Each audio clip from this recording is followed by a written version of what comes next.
Bonjour à tous, nous allons vous présenter aujourd'hui la Tubica Mini Rotative qui permet d'inspecter les réseaux de 35 à 200 mm de diamètre et de passer les coups de 90 degrés à partir du diamètre 80.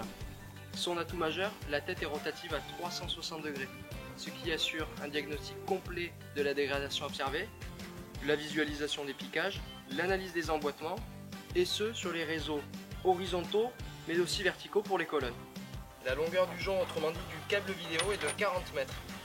Compact, l'intégralité de la caméra tient sur cet ensemble, ce qui lui permet d'être transporté par un seul opérateur. Il est possible de déclipser la mallette du châssis avec le touret attenant.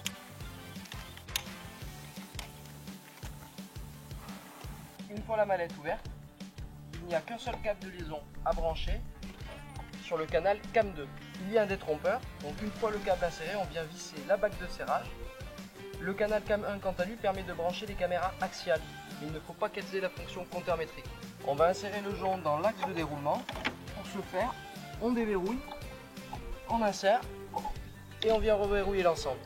On va ensuite insérer les deux modules, à savoir la sonde et la tête de caméra.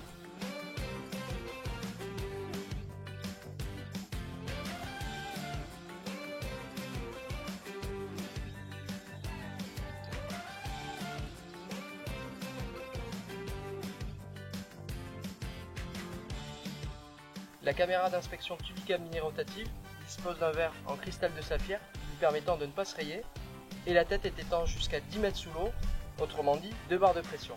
La régie est autonome, elle peut être utilisée sur batterie qui est située juste ici avec une autonomie de 3h30 ou bien sur secteur. On ouvre les rabats d'écran. Puis pour démarrer, on vient appuyer sur On et Power qui est situé sous l'écran. On peut insérer l'un des 4 guides de centrage fournis, 2 centreurs rigides d'un diamètre de 36 mm et de 50 mm, puis 2 centreurs étoiles à roulettes d'un diamètre de 85 mm chacun. Pour fixer un centreur, on vient l'insérer sur son emplacement, puis le visser.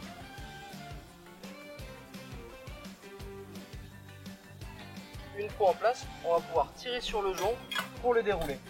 Grâce au compteur métrique intégré, la distance parcourue va venir s'afficher en haut à droite de l'écran. Il y a le bouton M Reset qu'il suffit de presser pour faire une remise à zéro. La rotation de la tête de caméra est contrôlée manuellement à l'aide du joystick. Une remise à niveau automatique de l'objectif est possible en appuyant sur le bouton Cam Reset. Celle-ci se repositionne et se stabilise en permanence dans la bonne orientation du réseau, autrement dit au fil d'eau. A savoir qu'au fur et à mesure que l'on déroule, cette stabilisation se poursuivra tant que l'on ne touche pas au joystick pour repasser en mode manuel. La sonde 512 Hz intégrée est active dès lors que le matériel est en marche.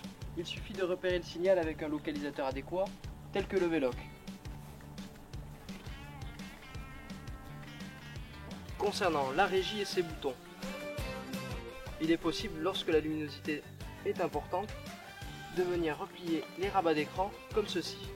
Une pression sur le bouton menu permet de faire apparaître les paramétrages de l'écran et de pouvoir les ajuster, à savoir la luminosité, le contraste et la couleur.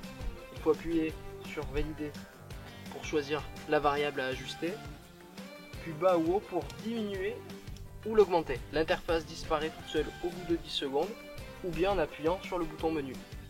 Les boutons LED+ et LED- permettent d'ajuster le niveau d'intensité de l'éclairage des LED de la caméra en l'augmentant ou diminuant pour s'adapter au mieux au type de réseau et à son diamètre. Pour la partie enregistrement, on va venir insérer la clé USB qui est fournie ou bien une micro SD en l'emplacement prévu à cet effet. On bascule sur le mode vidéo 2 en appuyant sur le bouton vidéo qui est situé sous l'écran. L'interface apparaît avec les 4 carrés. Pour lancer un enregistrement, on va se rendre sur visualiser enregistrer, puis presser le bouton lecture entrée ou directement le raccourci REC. Une fois terminé, il nous suffira d'appuyer sur le bouton retour stop. Quant à la prise de photo et lorsque l'enregistrement est en marche, il faut appuyer sur le bouton REC. Le message photo enregistré apparaît. Il est possible d'incrémenter des commentaires audio à l'aide du bouton micro et des commentaires écrits avec le clavier. On peut venir revisionner nos enregistrements en se rendant sur Mes fichiers, onglet vidéo ou photo. Une fois le fichier sélectionné, on peut le renommer à l'aide de la télécommande en appuyant sur Setup. En rappel, le format est AVI pour les vidéos et JPEG pour les photos.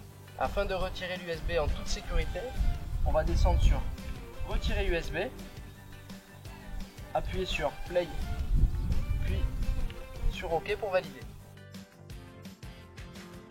Les précautions d'usage sont les suivantes. De bien rincer et nettoyer le joint lorsqu'on le rembobine pour éviter d'obstruer la partie tournante, rincer la tête de caméra et la dévisser pour la ranger dans la mallette. On vient faire les manipulations inverses, notamment refermer les rabats d'écran, puis on vient assécher toutes les parties humides avant de fermer la mallette pour éviter la condensation.